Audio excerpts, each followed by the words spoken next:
지난 23일 대한민국 건국 이래 초유의 사태가 발생했다. 우리 방공 식별구역에서 중국과 러시아의 폭격기들이 장거리 연합 초계 비행 훈련을 실시했고, 러시아 공군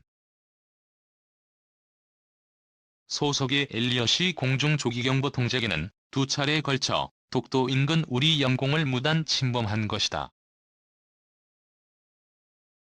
이에 맞서 우리 공군의 F-15K와 KF-16 전투기도 두 나라 군용기들이 우리 방공 식별구역을 침범하자마자 대응에 나섰다.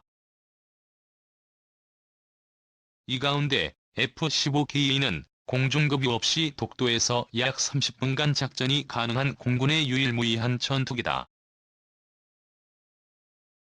우리 공군의 적절한 전술 조치 절차 덕에 상황은 일단락되었지만, 이날 동해 상공에는 우리나라를 포함해 주변국 군용기 30대가 날아다니고 있었다. F-15K 전투기는 우리 공군의 차세대 전투기 1, 2차 사업에서 최종 기종으로 선정되면서 2012년까지 총 60대가 도입됐다. 이미 실전에서 능력이 입증된 F-15의 최신 모델로 우리 공군의 요구사항이 더해져 최첨단 기술이 적용되었다.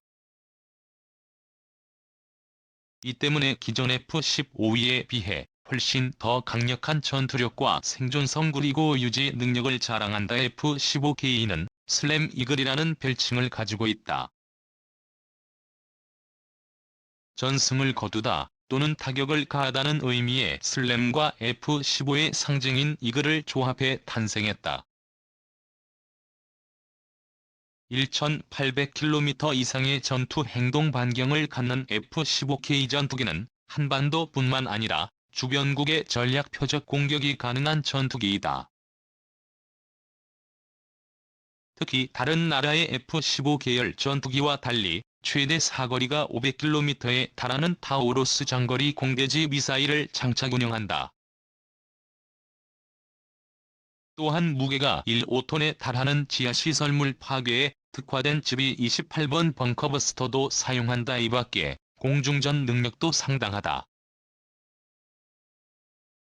조종사가 주시하는 방향으로 공대공 미사일을 쏠 수 있도록 해주는 헬멧 장착 시연 장치와 10개의 목표물을 동시에 추적할 수 있는 AN/APG-63 레이더 그리고 강화된 엔진을 장착하고 있다. 이 때문에 공군의 전력화된 후 동부가 최강의 전투기로 알려지기도 했다. 하지만 그 사이 주변국인 러시아의 경우 동부가 지역의 최신형 전투기인 수-35를 배치했으며, 일부는 항공자위대의 F-15, 제2 전투기를 지속적으로 업그레이드하고 있다.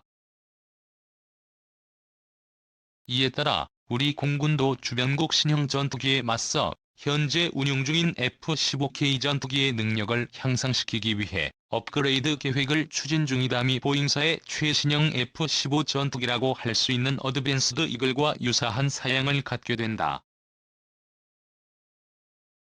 우선 기존의 기계식 레이더 대신 능동전자주사 배열인 APG-81을 장착하고 적의 위협을 정확하게 찾아내 경고하고 교란 작전을 수행하는 디지털 전자전 시스템인 투주가 적용된다.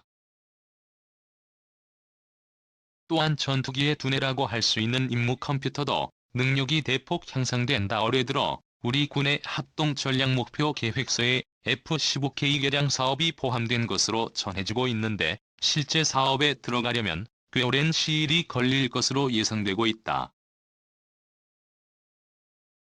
하지만 주변국의 잦은 방공 식별구역 침범과 영공 침범에 철저히 대비하기 위해서는 F-15K 개량 사업을 국방중기 계획에 적극 반영해 조속히 실시해야 할 필요성이 제기되고 있다.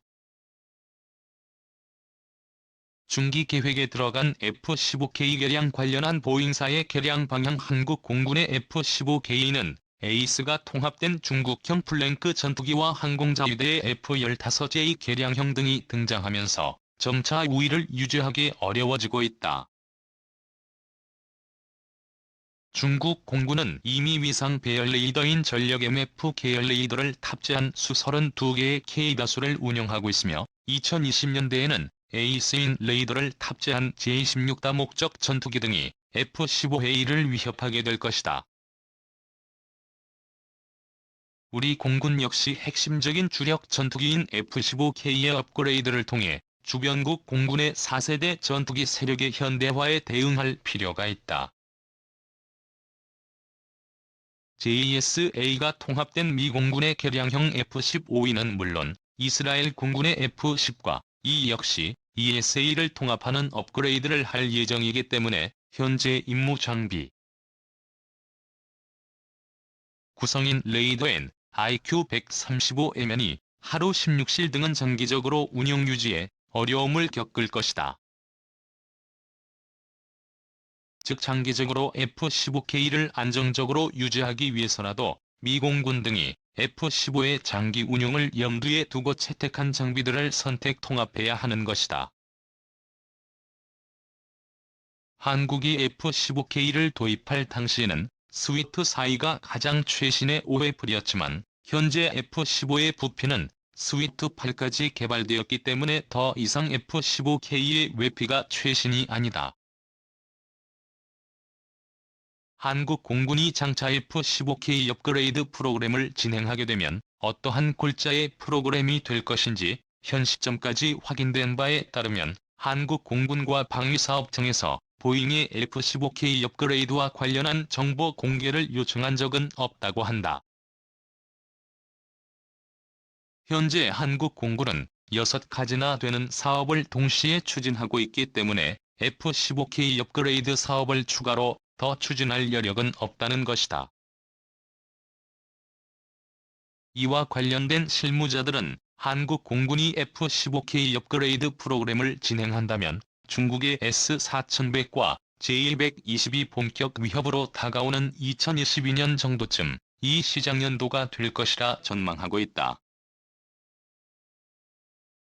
이 시기에는 한국 공군의 3차 FX 사업으로 획득한 F-35 2한계 대대가 제17전투비행단에서 막 전력화를 완료하는 시점이며 KF-16 업그레이드 사업 역시 거의 완료되는 시점이다.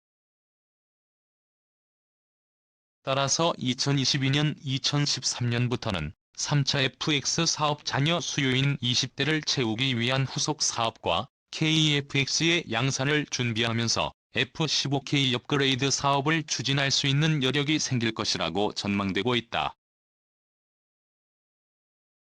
F-15K 업그레이드는 어드밴스드 이글이 될 것. F-15K 업그레이드 프로그램을 이야기하면 대부분의 사람들은 에이스인 레이더 통합을 먼저 생각할 것이다. 한국 공군의 제안을 F-15K 업그레이드 프로그램은 AES의 레이더가 비중이 있다.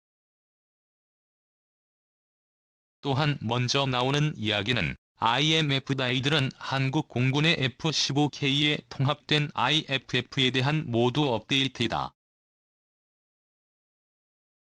한국 공군 F-15K는 레드 플래그 훈련에 자주 참여하고 있는데 이를 감안하더라도 IFF가 모두 바형을 사용할 수 있도록 하는 것은 당면한 문제다. 이를 위해 모두 모듈과 소프트웨어를 현재 F-15K의 IMF에 통합하는 작업이 우선이다. 사우디아라비아 공군의 F-15SA 대량 도입을 필두로 카타르 공군에서도 어드밴스드 이글에 통합되는 NA232줄 ANA K87WS 리더십 임무 컴퓨터 등이 통합된 F-15 교회를 대량 발주하였다. 이 때문에 F-15E의 스탠다드는 어드밴스드 이글이 될 것이다. 한국 공군의 F-15개 역시 추후 어드밴스드 이글을 기준으로 하는 업그레이드 프로그램을 제한받게 될 것이다. 어드밴스드 이글 이전에 한국 공군에 제안되었던 사일런트 이글은 F-15의 업그레이드 프로그램에는 맞지 않으며 어드밴스드 EF-15의 업그레이드 소요에 부합할 수 있으면서 미래 항공위협에 대응할 수 있기 때문에 어드밴스드 이군이 F-15의 업그레이드 프로그램의 표준이 되는 것이다. 사일런트 이글 사양은 신조기를 도입한 나라라면 모를까 이미 제작된 대포 15의 업그레이드에 적용하기엔 경제성이 없다. 사일런트 이글은 스텔스 성능을 위한 의료비 통합과 흡입구 내부에 레이더 블로커 결합 등 많은 부분을 손을 대야 하는데, 이는 업그레이드 프로그램 비용을 증가시키고 아직 검증되지 않은 부분을 조합함으로써 발생하는 리스크를 감소해야 한다. 무엇보다 F-15 업그레이드 프로그램을 제안받는 한국과 이스라엘, 일본은 이미 F-35를 도입하고 있기 때문에 굳이 F-15의 스텔스 성능을 부여하기 위한 비용 등을 감소해야 할 필요는 없다. F-15에 쓰이는 F-15E 계열기 중 최초로 어드밴스드 이글의 표준을 거의 그대로 수용한 기종으로서 비행저 체계 역시 기존의 F-15의 통합된 체계와 연결을 위에 각 조종면을 제어하는 기계적인 구동체계의 피치롤 6축이 임계 영역을 넘지 않도록 하면서 기계식 비행저 체계를 제어하는 디지털 비행저 컴퓨터가 통합된 체계 컨트롤 오그멘테이션 시스템이라고 한다가 아니라 내측 디지털 플라이 바이 와이어가 통합되었다. 카타르 공군이 도입하는 F-15Q에도 내측 디지털 F데이터 분류가 통합될 것이며, 따라서 한국 공군의 F-15K의 비행저 체계도 디지털 FBW로 일신될 가능성도 전혀 배제할 수는 없다. 실제로 디지털 F리 더 블루 역시 어드밴스드 F-15의 핵심 구성 요소 중 하나로 소개하고 있다. 다만 2020년대에 한국 공군이 F-15K 업그레이드 프로그램을 시작하면서 투자할 수 있는 예산 규모에 따라 가변적이라고 할 수 있다. 예산 문제로 인해 어드밴스드 F-15의 핵심 구성 요소 모두를 F-15K 프로그램에 반영할 수 없다면 FLW로 비행저 체계를 교체하는 것이 가장 먼저 배제될 것이다. 레이엔의 Q239 투자와 ANA에 의한 517센터 물류 SF-15의 SD는 후방의 RCS 안테나 하우징이 두 줄을 통합한 F-15의 세계 그것과 흡사하기 때문에 F-15의 SD의 통합 전자전 장비가 2대 또는 그와 연관이 있는 체계가 아닐까 하는 추측이 심지어 싱가포르 내부에도 있었다. 이 때문에 추후 한국 공군의 F-15K 업그레이드에 포함될 가능성이 높은 투자와 F-15SD의 연관성 여부를 중점적으로 취재한 바 있다. 구조와는 관계없고 우리들도 F-15의 시대에 어떤 전자전 장비가 어떻게 통합되어 있는지 모르겠다라고 답변하였다. F-15에 독자적으로 전자전 장비를 통합한 이스라엘 IAI와 엘빗 시스템즈가 싱가포르의 F-15SG 전자전 장비 통합에 관여했을 가능성이 높다. F-15SG의 일부 임무 장비 통합은 보잉과 다른 채널을 통해 이루어진 것 같다. 다만 F-15SG는 엘리스라 스페이스 2110 통합 전자전 시스템에 SBS-3000, EC의 미통합된 대포10과 I와 ICS 하우징 형상이 다르며, 심지어는 대포10I에는 없는 하우징도 후방에 추가로 존재한다. 이로 미루어 볼 때 대포10I에는 레일 Q135의 안테나 중소형 안테나인 3밴드 안테나만 통합되어 있고, 다른 대역은 SPS-3000이 담당하는 것과 달리 F-15SG에는 대략 135계열 ICS의 1밴드 또는 1월 5일 밴드 안테나가 후방에 통합되고, 여기에 추가로 메인 DCM 시스템으로 이스라엘제가 통합되었을 가능성도 있다. 장차 F-15K의 ITSS를 대체할 것으로 전망되는 NL야 Q239 표준은 F-35의 NX-Q239 바라코다. 통합 전자전체계를 바탕으로 개발된 시스템으로서 에이스 Q239의 발전형이라고 할 수 있다. 다만 두 주가 하락보다의 발전형이라는 말은 F-35의 바라쿠다 시스템보다 더욱 성능이 우수한 시스템이라는 이야기가 아니다. 성능이 아닌 운용 개념 측면에서 더욱 향상되었다는 이야기이다. 예를 들어 F-35에는 360도 전방위 적외선 영상 정보 제공과 함께 AWS 기능을 함께 하는 레이엔J의 Q3725D의 예술과 NXQ230 시스템과 별도로 F-35에 통합되어 있다. 반면 두주는 전자전 시스템과 MAWS인 NEK87CNWS를 하나의 뇌에 통합하여 운영함으로써 단순한 통합 전자전 체계가 아니라 포괄적인 통합 자체 방어 체계로 운용된다. F-15의 전자전 장비의 발전사를 짚어보면 F-15위의 주주는 RWR과 별개로 ICS의 RF 수신기도 필요로 하는 체계였으며 그 발전형인 F-15K의 IT W에서는 아날로그 RWR이 RWR로서의 기능뿐만 아니라 ITWS의 포트가 이를 기반으로 ICS까지 함께 운용할 수 있는 통합 전자전 체계로 설계되었다. 에서는 이와 같이 분류할로서의 기능과 RCS를 지원하는 기능까지 함께 담당하는 체계가 기존의 시스템과 다른 디지털 RW이며 이를 새롭게 통합된 MAW와 함께 고가 운용할 수 있도록 설계되었다. 약효 239도주를 통합함으로써 F-15개의 개량형은 5세대 전투기의 통합 전자전 체계를 위해 개발된 기능을 이어받음으로써 더욱 향상된 상황인식과 전자전 대응 능력을 갖게 될 것이다.